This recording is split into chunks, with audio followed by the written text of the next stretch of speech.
All right, guys, so I'm underneath two huge pine trees. This is at the very edge of our property, and if you can see, pine straw piles up. So what we're going to do to top off the poor man's raised bed, this is the final part, I've got a rake here, and I have been raking this pine straw back, okay? And when you rake it back, see that? It's pure mulch. So that is your dirt. That's your actual dirt layer. And let's see, I am going to take this right here and just get it flat on the ground and scoop it up, okay? That right there, I'm doing it one-handed, guys. That is what we're going to put on top of our raised bed. So what I'm using is free natural pine mulch. Turns into dirt. It's gorgeous. It looks just like potting mix. No one will ever know the difference. Okay, guys, it is potting mix. It's just natural.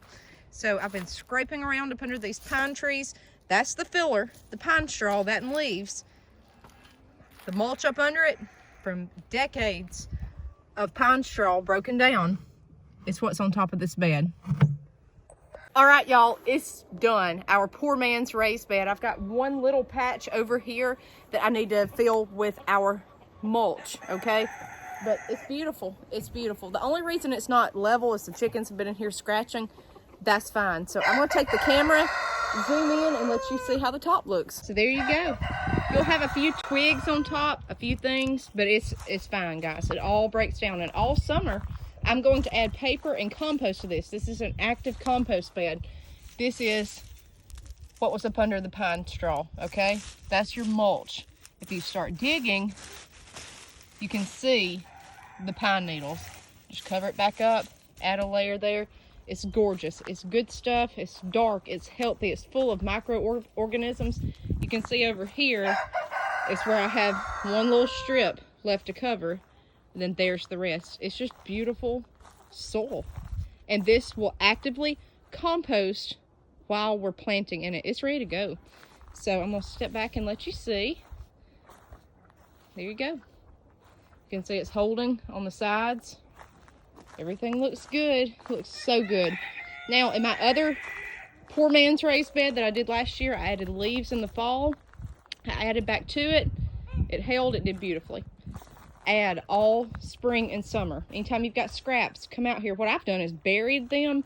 That way they're at the bottom. I'll just scratch a little hole out like right here and then put something down in it and then cover it up. That way the animals won't get in it, or raccoons, possums, things like that. So let's talk about this soil. So the whole point, guys, to this bed is it's free.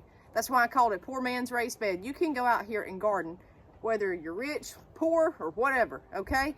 It's free. Go back and watch part 1 and part 2 of this video to see how it's made.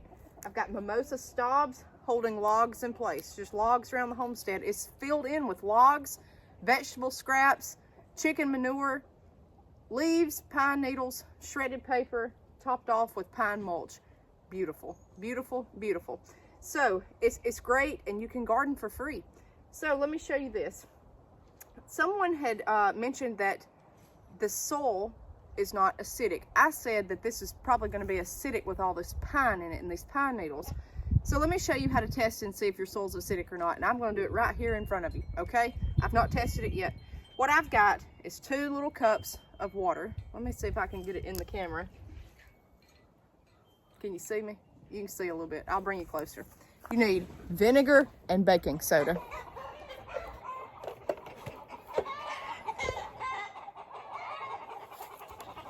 All right, so to tell if your soil is acidic or alkaline, here's an easy home test. I feel like it may be acidic, but I have no clue. I've not tested it. What I'm going to do is get a handful of this mulch and put it in each jar of water. This is rainwater I'm using. You could use tap water. Just put it down in there like that, okay? Now, vinegar. If I add vinegar to that and it bubbles, it's alkaline.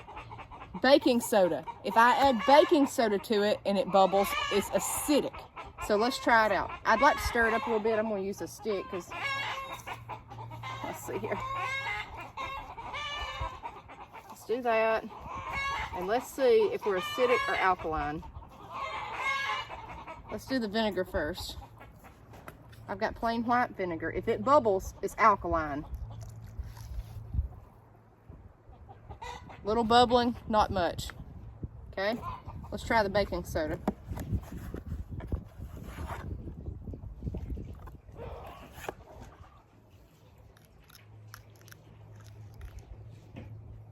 Got some bubbles, a little bit, not too much. I'm gonna say that bubbled, bigger bubbles at first than the vinegar. So this is slightly acidic soil by my home test. You could get a home test and see. It's not enough to hurt your plants, but you can tell there's bubbles on top of the baking soda one, which means it's acidic.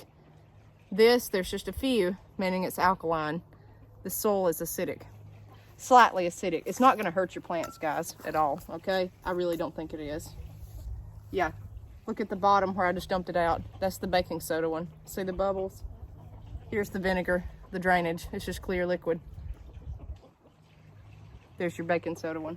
So the soil, by my test, is slightly acidic.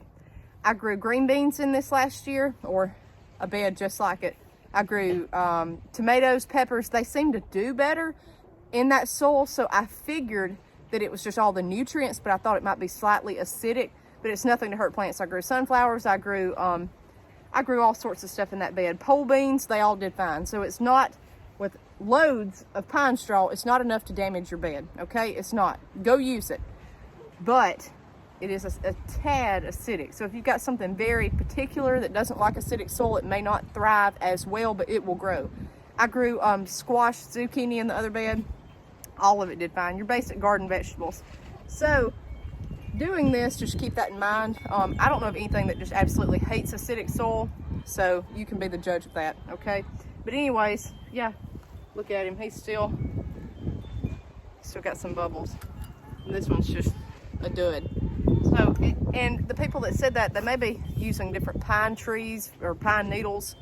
They may be more acidic, I don't know. I know here, pines, nothing grows up under them very well, except one thing in South Alabama, and I'm in Central Alabama, and that's azaleas. Azaleas love acidity, okay? Azaleas, roses, coffee grounds, you go throw it to them, they love it, okay? They would love something like this. That's why they thrive naturally and do beautifully up under it, or if you plant them. So, coffee grounds can be added to this too. Spent coffee grounds, I'll do it occasionally, go toss them out here. Anything all summer, eggshells, apple cores, tea bags, anything that is compostable. Don't build a compost bed, just throw it in this thing, and it is so loose you don't even need to turn it. If I didn't have the logs here, I probably could get in here and till it if you had a handheld tiller, but there's no point because it's, I mean, this is your soil, you see? I mean, there's no need for tilling at all, okay? You touch it and it moves. There's no need for it. Very, very cheap, free way to garden, guys. You can't beat it. So that's our poor man's raised bed. Go back and watch video 1 and 2. Every raised bed I'm doing in the yard is being done this way, and we're adding several more. So stay tuned. We'll see you guys next time on Homestead.